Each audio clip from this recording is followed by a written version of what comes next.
I've been a big fan of Citizen Brick's smaller Lego sets, and 3 of these have actually been collaborations with Brick Designed. So it's cool to see them continue again into this video, but they've had basically 4 different sizes of these builds with different amounts of pieces. Packaging has stayed pretty consistent. You get the plastic container with the parts, and with that hot tub packaging there, you can see it's going to be the exact same size. It's a fortune teller booth building kit. It says Zoltan on it. It's based on Zoltar from the big movie and just fortune teller machines overall. Let's get a better look at this packaging. On the back, going to be pretty typical for Citizen Brick. I already pointed this out in my haul video. If you want to see everything else that came out in January of 2024, check out the video in the corner. And these are all official Lego parts, which is good to see. The build is going to contain about 60 pieces, with 10 of those being printed, so not a bad ratio there. And for the print, 4 of them are going to be identical, but 6 of them will be unique in some way, so good to see that. You get half of a minifigure. We'll definitely check that out before we get to everything. But actually pulling up the instructions for this build is going to be pretty easy. On the card in the corner, you get a QR code. You scan that, pull up the instructions. Scanning it brings up the Brick Design website, where you get a link to download the instructions. I always think that their setup here for their instructions with Citizen Brick has been really clean and nice. You download it, it's going to pull up the PDF, and these are going to look pretty much just like Lego instructions. Looks like they actually have started marking up on their instructions if they are printed, so that's a good inclusion here. That's been one of my complaints in these previous builds, is that I had no idea what was printed sometimes. And if some of the parts had a printed version and non-printed version, it would be a little bit harder to tell what goes where. I don't think that's going to be an issue here, because most of the printed parts, or all of them, might actually be the only instance of that part in the build. Good to see that. And overall, the instructions are just going to be like Lego instructions. You're not going to have any issues with them. But before we get to the build, let's go and check out this minifigure part, since it'll be locked up in a box basically. Like I just showed off, it didn't include legs, but to show off the figure easier, I did throw on one of the Citizen Brick's starry legs, because torso print basically takes the exact same design cues as this sort of leg print, but with a different color. The metallic, I guess pink maybe, or bronze.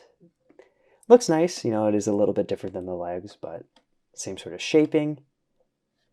Nothing on the back actually, and also the face print is also going to be pretty nice, where you could just use this as a person. You don't have to use it as just the build here. Good to have options there. I think the turban piece here is a great use from the Harry Potter set. Good to see that being used somewhere else, since it is kind of a funkier color. But good torso overall. You know, it has that vest design, which probably should be continued on the back. But, you know, it's going to be in the build, so not a lot to complain about, honestly, since you won't be able to see it.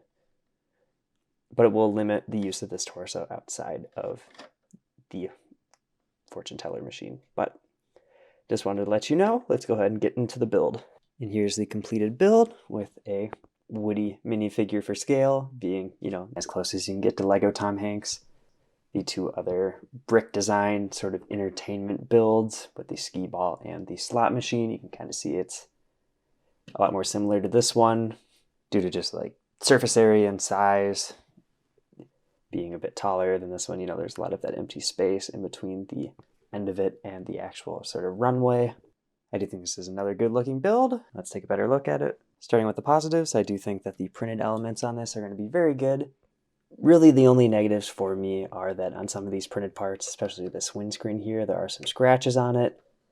And one of these gold prints on the side also has some scuffs in the printing. I do like the metallic printing throughout it with the gold. Looks good. And just add some really nice detailing. The, I don't know, squiggly sort of design throughout is fun. Adds a nice theme to this. And as well as the name being printed across 2 parts, you can't even tell. Looks like it is just a solid 1x4 part. Things to note on the build, these side sort of tiles with the printing are only connected by 1 stud. So every once in a while, it'll probably get moved out of the way a bit, and you're gonna have to push it back in. Back is gonna be completely plain, which is fine. You know, you could just plant it by a wall, so it'll be covered. And the front detailing with like the coin slot, the button, I'm assuming, to do your fortune, as well as the ticket that prints out. All of those look great. It's a nice layout.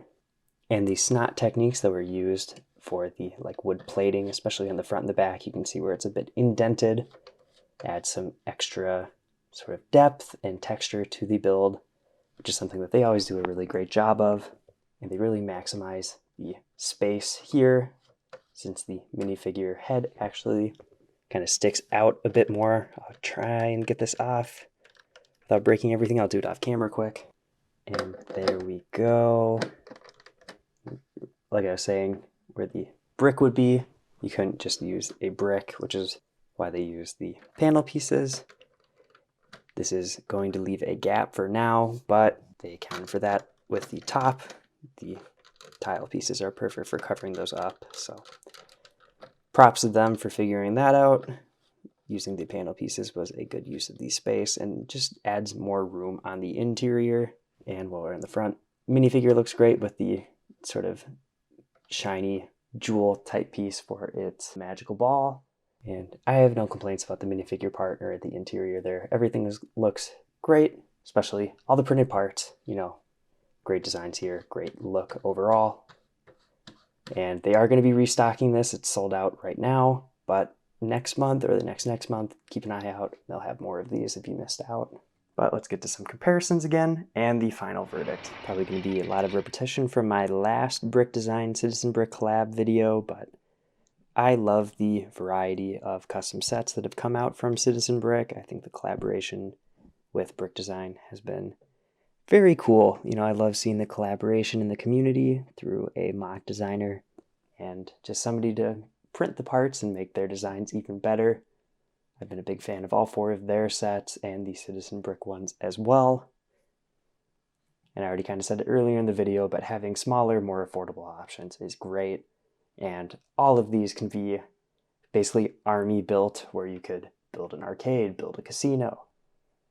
Lots of options here. So it's great to see practical designs, nice prints, and well-designed builds that are going to enhance your collection in some way. Out of the 4, let me know what your favorites are. I do think that this takes a cake now. This might be my favorite of the 4 of them. After that, between the skee ball and the slot machine, I think skee ball, just because that is more nostalgic to me, more fun. But I think this is a very good option too, and this just ends up kind of defaulting to the bottom. It's not a bad design, but I just love the fun factor and print more on all the other ones. If you want to see more custom Lego reviews or Citizen Brick videos overall, check out all the videos on my channel. I've been Brick Radiop, and I'll see you in the next video.